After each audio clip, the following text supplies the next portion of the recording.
1956 was a year when neon signs glowed over dusty highways and country music found new electricity in jukebox corners and late-night radio waves, with Carl Smith crooning through Heartbreak You are the one in my heart, and I know that I love you tonight. and Johnny Cash carving out his unmistakable sound. My mama told me, son, always be a good boy. The year shimmered with unforgettable emotion. These are 12 country gems from 1956 that shaped memories and still echo through time. Number 12. I Heard the Bluebird Sing by the Browns. Else who gave my lonely heart a thrill, her beauty seemed just like a breath. There's a sweetness in starting off with this gentle tune, a song that felt like springtime drifting through a small town window. Released in 1956, I Heard the Bluebird Sing carried the Browns, Jim Ed, Maxine, and Bonnie into national attention with their silky harmonies and wholesome charm. And when I looked into her eyes, I thought of blue as summer skies. And It charted modestly on RCA Victor, but more importantly, it captured the innocence and simplicity country music was embracing during the mid-50s. Behind the scenes, the trio nearly scrapped the song altogether, believing it might be too light for the market. I courted her for months on end until she promised we would wed. Thankfully, the label convinced them otherwise. Listeners warmly embraced its soft melody, imagining young love blossoming beneath open skies, or couples swaying on porches as evening breezes drifted by. Though not the group's biggest success, the tune became a quiet staple of their early catalog. And when at last spring touched the earth, we were married in the village church. Our wedding Today, it remains one of those overlooked treasures that instantly transports you back to simpler days.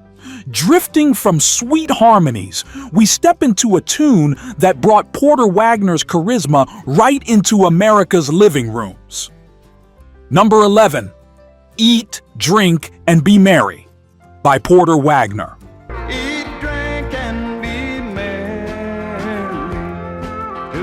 Before Porter Wagoner became the rhinestone-studded star of television, he made waves with this lively 1956 hit on RCA Victor. Eat, Drink, and Be Merry climbed the country charts with a playful energy that stood out amid the year's more somber offerings. Little heart, you've been broken. Many Porter's early records often carried a mixture of heartache and humor, and this was no exception, a celebration of living in the moment before the blues return. The song had its own twist. Wagoner initially resisted recording it, thinking fans preferred his sadder material. Yet once it hit the airwaves, Honky Tonk saw boots stomping and beer glasses clinking with every verse. tomorrow you'll cry. They say It was the kind of upbeat tune a traveler might hear blasting from a roadside tavern while trucks rumbled past under starlit highways. Although overshadowed by his later television fame and deeper catalog, this song signaled the spirited personality that made Wagoner an enduring country icon. many times before. And as those neon lights fade behind us, we settle into a more tender reflection carried by one of 1956's rising future stars. Number 10. I Take the Chance by the Browns. I take the chance. Returning to the Browns, I Take the Chance was released on RCA Victor in 1956, offering a richer and far more haunting side of the trio. One I've been untrue. I want This hit charted well on the country listings and revealed a vulnerability beneath their polished harmonies. Written by Loudermilk and Klein, the ballad balanced the thrill of new love with the fear of losing everything, a universal conflict in mid-century country storytelling. Interestingly, the song stirred quiet controversy.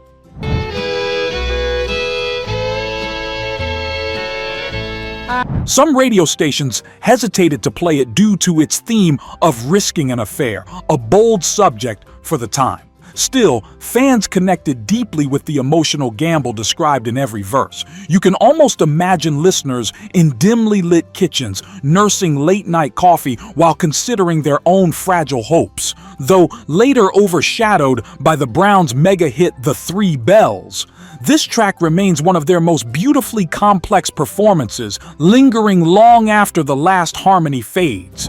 I know I'd lose it all if From Hesitant Hearts, we dive into the powerful roots of a honky-tonk man whose voice lit up dance halls across the South. Number 9. Please Help Me, I'm Falling. Early version influence by Locklin. Please help me, I'm falling. Before the 1960 blockbuster version swept the charts, Locklin was already experimenting with the emotional foundation of Please Help Me, I'm Falling by the mid-50s. In 1956, the groundwork of the melody and theme could be heard in Locklin's songwriting sessions, and early radio performances hinted at the heartbreak to come. Though the definitive hit arrived later, I'm begging you to. this formative period in 1956 marks a forgotten but fascinating moment in country history. What made the early rendition unique was how Locklin wrestled with its phrasing. Studio musicians recall Locklin pacing the hallway, rewriting lines as he balanced vulnerability with smoothness. I belong to another. Fans who caught those early versions, broadcast on regional shows, remember hearing a raw, trembling plea that didn't yet have Nashville's polish. Listeners at the time might have heard it drifting through small transistor radios during late-night broadcasts, unaware of how iconic it would become. This early version shaped one of country music's most enduring heartbreak anthems. Leaving behind its quiet origins, we move to a polished performance from country's queen herself. Number 8, Searching for Someone Like You by Kitty Wells.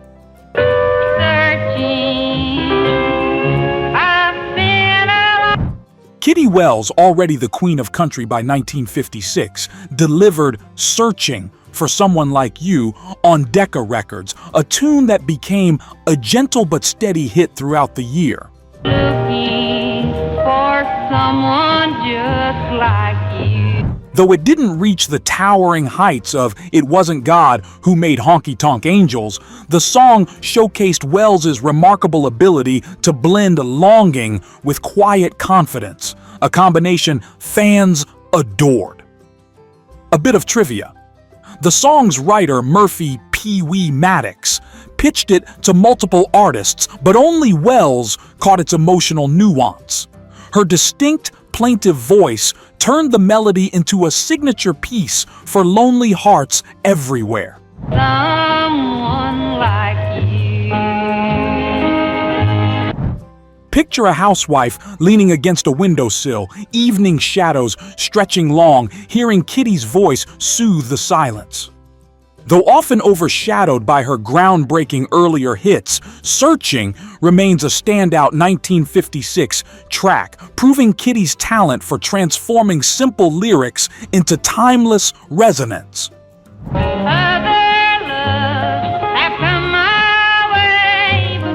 From the Queen's soft yearning, we fasten our seatbelts for a trip with one of country's most spirited storytellers. Number 7.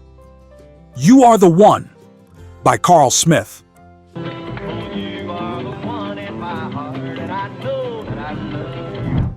Carl Smith was a full-fledged star by 1956, but You Are the One, released on Columbia Records, has gradually slipped from the public memory despite being a charting hit at the time. We both done some things that we shouldn't do.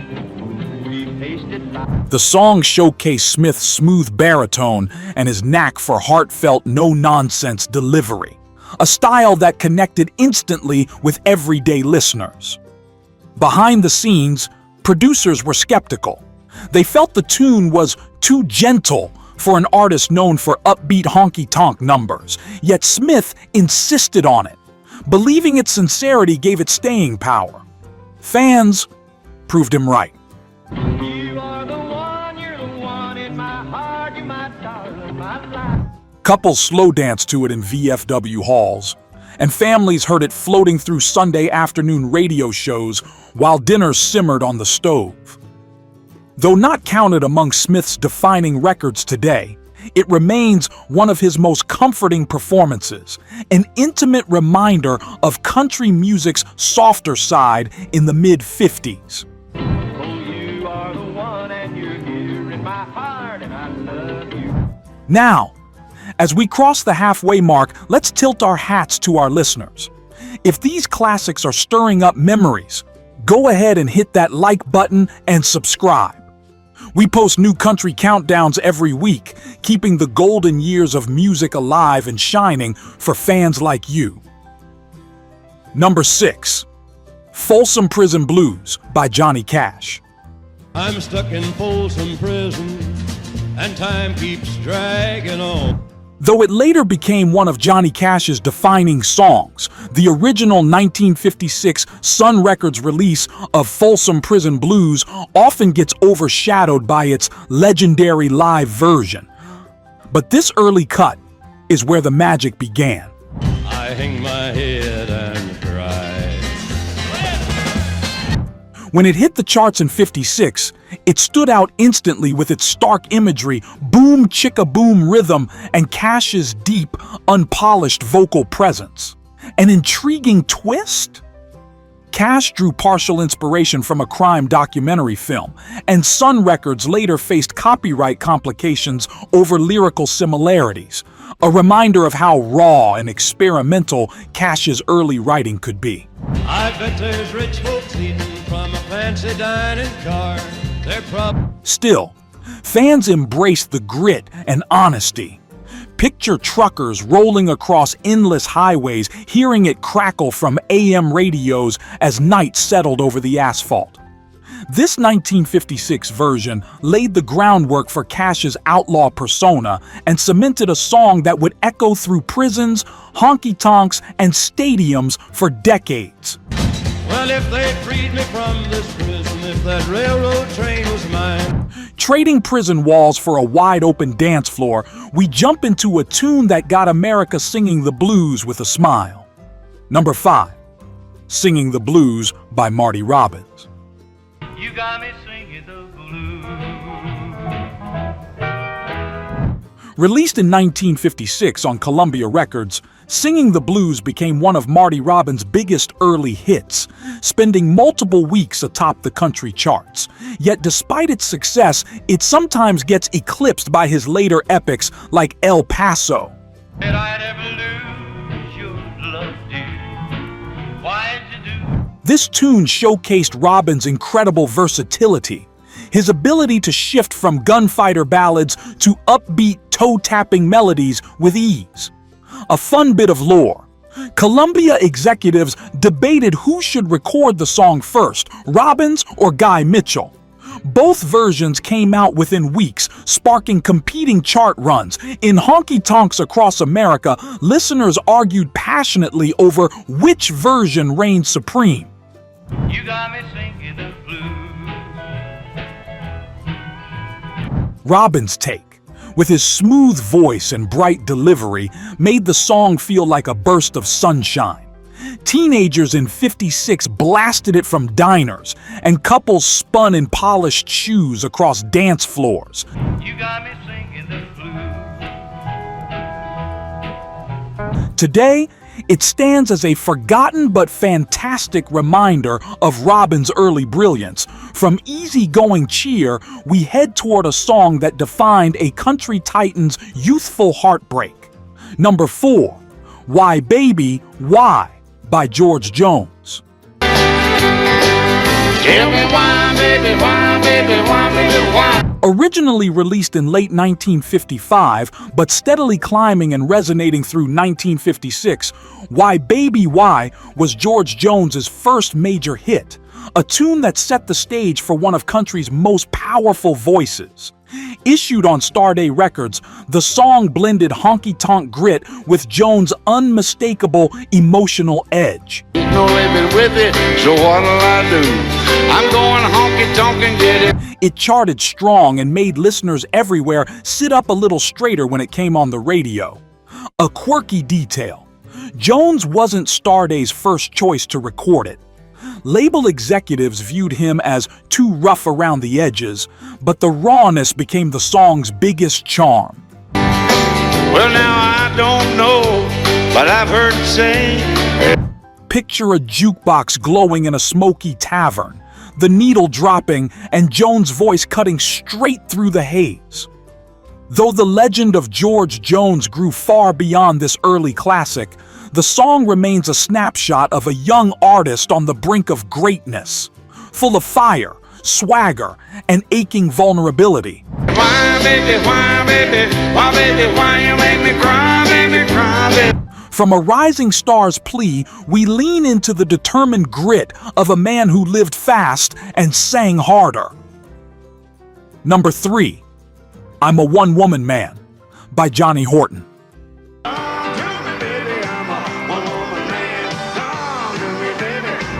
Johnny Horton recorded I'm a One-Woman Man in 1956 under Columbia Records, delivering a spirited performance full of charm and swagger.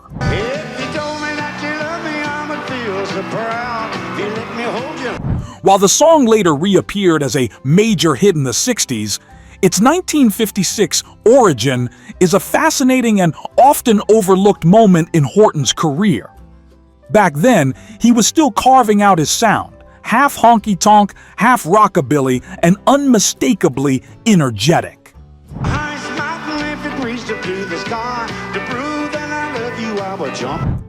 Behind the scenes, Horton had just begun working with legendary producer Don Law, who encouraged him to lean into his natural humor and grit. On early tours, Horton often closed his shows with this tune, and audiences couldn't get enough. Imagine warm summer nights, county fairgrounds buzzing, Horton's voice echoing over carnival lights.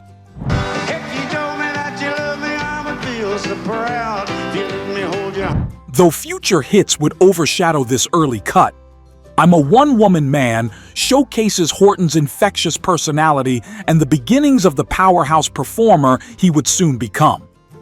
From Horton's swagger, we settle into the song that marked a turning point in country's storytelling style.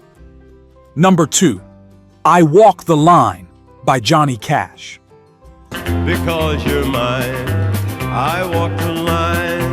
Because few songs are as unmistakably defining as I Walk the Line. Released on Sun Records in 1956, this track soared up the country charts and even crossed into the pop realm, making it one of Cash's earliest breakout moments. keep a close watch on this heart of mine. I keep my eye. But what's lesser remembered is just how experimental the recording was. Cash flipped the key multiple times in the song, a trick he used to maintain tension and emotional pull. A surprising trivia nugget: Cash hummed the melody under his breath during early performances to keep the shifting keys straight, and producer Sam Phillips insisted they keep that hum in the intro. I find it very, very easy to be true. Little did they know, it would become one of the most iconic openings in country history. Listeners in 1956 felt the sincerity in every note. You can almost envision soldiers overseas writing home, or young husbands in quiet kitchens finding comfort in Cash's promise of loyalty. Happiness I've known proves that it's right, because you're mine. And now, we arrive at the top. One song whose electrifying sound rewrote the rules of country music in 1956. Number 1, Crazy Arms by Ray Price.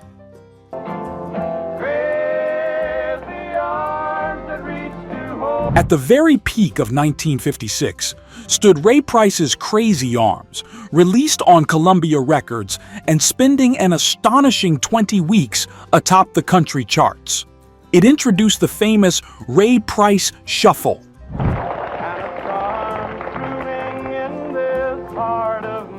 a rhythmic innovation that forever changed the sound of country music. Price's smooth vocals and the song's driving beat made it irresistible on dance floors across America. The song's history comes with a twist. Price wasn't the first to record it.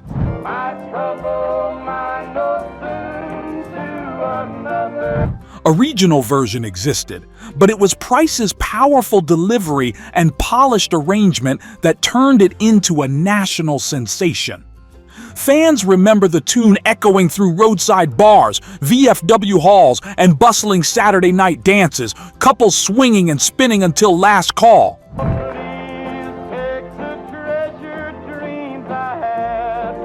Crazy Arms didn't just define 1956. It launched a sonic movement.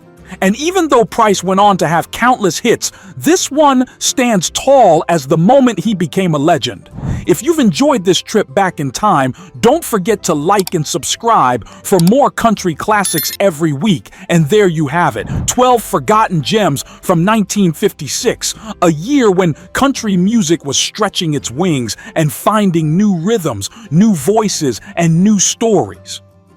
These songs may not always be the first titles people mention, but they shape the spirit of the genre in quiet, powerful ways. Thank you for spending this nostalgic journey with us. Be sure to join us next time for our look at 12 obscure country bands from 1965 you need to hear, a year that brought even more heart, grit, and unforgettable melodies. Until then, keep the music close.